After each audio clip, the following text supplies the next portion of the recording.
Et salut tout le monde et bienvenue sur la chaîne Le Bruit des Poissons. On se retrouve aujourd'hui pour pêcher en ultralight, pour pêcher le chevenne, pour pêcher la perche, le black bass et peut-être des surprises. On est avec la canne 2,10 m avec un moulinet en 2500, une tresse en 8 centièmes, bas de ligne en 25 centièmes et pas du fluorocarbone comme notre fois, du nylon pour pêcher un peu plus en surface puisqu'on va pêcher beaucoup avec un stick bait. Et même si on pêche avec de la cuillère, avec du poisson nageur, ça permettra aussi de descendre pas très bas et ne pas accrocher les cailloux ou les algues. Donc ça va être super. Voilà une pêche toute simple comme vous voyez, waders. De quoi mettre une petite boîte de leurre comme ça, une paire de ciseaux, une pince et une petite bobine. Rien de fou, rien de plus. Les lunettes surtout et la casquette, très important. Moi je vous dis, on se retrouve de suite au bord de l'eau pour aller traquer tous ces poissons. Alors, on y va. Allez, c'est ici que la journée commence. On va remonter cette rivière ici, un petit peu plus profond au début. Et après, ça affine, il y a un petit peu moins de profondeur. Parfois un peu plus de largeur. Des petits rapides, des virages. Pour l'instant, là, c'est des grandes lignes droites. Donc on va pêcher sous les arbres, sous les fondaisons des arbres pour aller chercher les chevennes et les perches. On voit encore qu'il y a pas mal d'attaques en surface. Là-bas, il y a de belles chasses. Donc on va commencer comme ça. On va commencer... Allez, le petit stick bait, c'est parti. Hein. Allez. C'est parti. On fait des bordures comme ça là.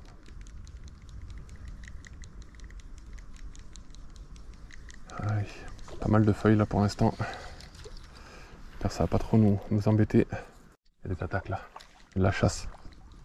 Hop, ça y va de suite. Direct. Plein de perches. Multitude de perches. Voilà. Hop. Super. Excellent. Excellent. Ah, il y en a gavé qui suivent. Excellent. Hop. Hop. Typiquement sous ces arbres peuvent se cacher de beaux chevennes. Il va falloir qu'on soit méticuleux, précis. C'est d'avancer sans faire de bruit. Et là on est assez loin devant nous, sous les arbres et dans les ombres. Pour l'instant, je ne peux pas aller au milieu de la rivière. C'est un parti où c'est très creusé, encore pas une centaine de mètres. J'espère que je ne serai pas bloqué plus haut parce que normalement, je suis capable, moi, en ayant 1,95 m, de traverser, mais c'est limite au ras des waders. Toujours d'énormes mulets. Oh là là. Des mulets énormissimes qui me passent à côté. Mais vraiment à 1 mètre. Je bouge pas, ils me prennent peut-être pour un arbre. Mais c'est impressionnant. Allez. On va tester le micro spinnerbait un peu là. Ça fait vraiment que je ne l'ai pas sorti ce leurre là. Je sais que ça marche dur. Donc pour le début, la luminosité est assez forte en fait. Donc je vais attendre un petit peu, je pense, pour le leurre de surface.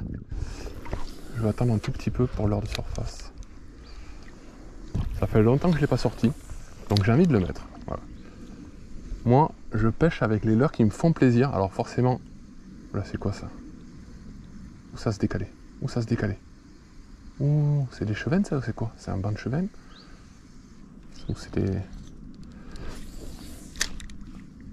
Encore des mulets qui me font des frayeurs. Comme je disais, moi les leurres, je mets les leurres en fait au bout de ma ligne avec lesquels j'ai envie de pêcher sur le moment. Voilà, avec lesquels je prends plaisir. Le seul critère que je prends la plupart du temps, c'est forcément la profondeur. S'il y a des encombrements, choses comme ça, pour essayer de m'adapter pour pas perdre mes leurres et pêcher à la bonne hauteur. Mais en fait, c'est tout. Moi, je suis pas le pêcheur pro là qui il y a tel fish bait à ce moment-là, ils réagissent comme ça, ils sont comme ça à tel moment de l'année. Moi, pas vraiment, hein, même pas du tout. Je prends en fait les leurres. Oh, il y a un truc qui suit. Oula, il y a un truc qui suivait. Ah, il a lâché. Il est là au milieu. C'est un joli poisson en plus. Non. Il a lâché. Donc oui, je disais, moi je pêche avec les leurres qui m'éclatent. Les leurres avec lesquels je prends du plaisir. Moi je suis là pour prendre du plaisir au bord de l'eau. C'est la pêche plaisir avant tout. Le plaisir de pêcher avec tel ou tel leurre que je trouve beau, que j'adore voir nager, que j'aime pêcher avec. En fait, le plaisir dans la pêche, moi, il est aussi dans autant la nature que j'ai autour de moi, que j'admire. Je suis contemplatif. Autant les poissons que je vais attraper, la sensation du poisson, mais aussi le plaisir du leurre que j'utilise. En fait, c'est un tout qui fait que je prends beaucoup de plaisir en étant au bord de l'eau, en pêchant. Donc juste pêcher parce que c'est ce leurre qu'il faut à tel endroit, etc. Ouais, si c'est ça, s'il n'y a que ça, bof. Mais c'est le plaisir de pêcher avec.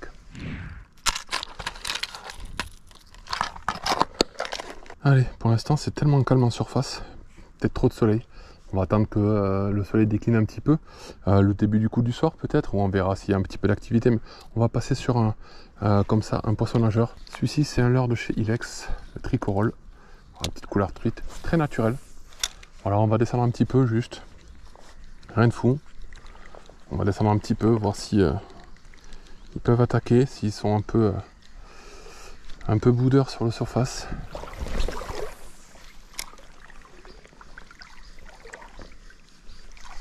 Poisson. Est-ce que c'est un poisson ou pas? Ouais, c'est un poisson. Décroché. Et poisson, direct.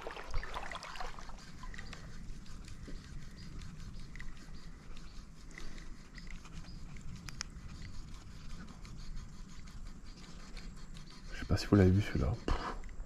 Plus gros milieu de la journée. Il va faire un bon 60.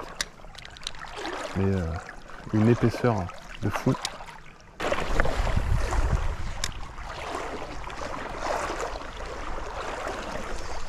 Poisson. Oui. C'est quoi? C'est une petite perche. Et une deuxième qui suit. Hop. Se mouille la main. Les deux mains. Et voilà. La petite perchette. Jolie petite perche. Allez. Bien sûr, on va en faire plein d'autres. Surtout des poissons bien plus gros. Mais c'est quand même très agréable. Et du coup, le poisson nageur, c'était la bonne solution. Oui, ah, encore. On va y revenir. Il va y avoir un banc là-bas. Il y avait des nénuphars là-bas, à l'ombre, un arbre couché. Ils sont là.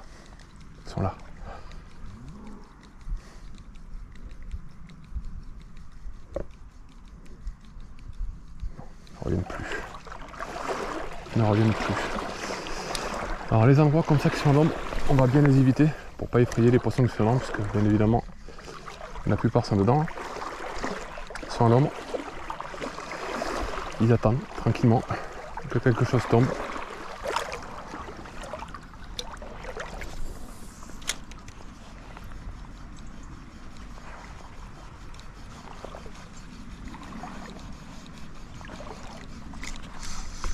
Oh, un poisson. Un cheven. Oh non, c'est un black. Oh, c'est un black bass aussi haut. Excellent.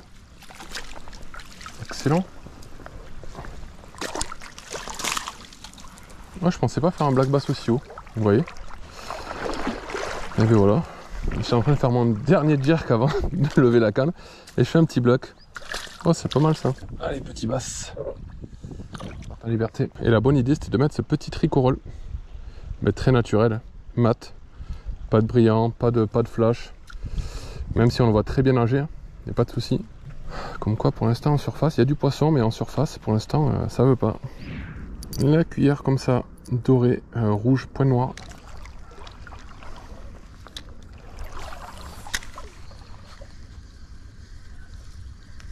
Oui. C'est plus joli. Oui. Direct. Non, il s'est décroché. Non. Hameçon simple. Non, il s'est décroché. Tant que je sorte les puzettes. Non. C'était bien plus joli. J'aurais dû mettre avec un ardillon. Bon, au moins ça marche. La cuillère marche. C'est le plus joli pour l'instant qui nous est tapé. Après avoir enchaîné les tout petits poissons avec la cuillère, je n'arrivais vraiment plus à comprendre où pouvaient se cacher les gros. J'étais un petit peu désespéré, désemparé. Donc j'ai totalement changé de stratégie et je suis passé vraiment sur un crankbait. Et j'ai décidé d'insister vraiment sur un poste assez marqué.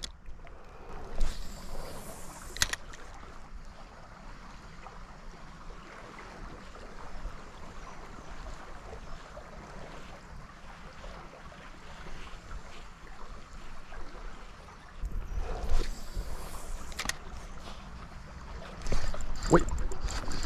Oui, ça c'est un beau joli poisson, je pense. C'est plus joli déjà que tout à l'heure, c'est sûr. Allez. Allez,